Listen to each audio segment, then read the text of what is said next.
I did want to update the Caden Manders situation that we talked about last week.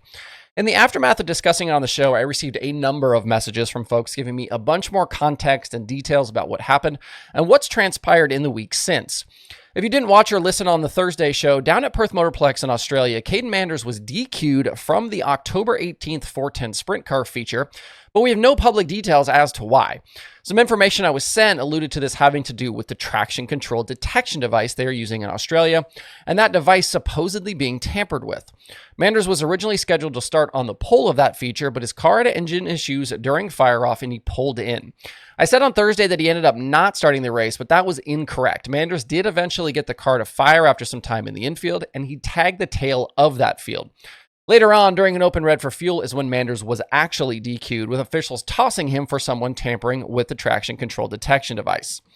Multiple sources have told me Manders was facing up to a 12-month suspension for the whole thing, but the punishment was thrown out over paperwork snafus. Supposedly, forms weren't filled out properly and the paperwork wasn't submitted within the proper window to be properly adjudicated. So Manders and the Dan Golding Racing Team are clear on a technicality.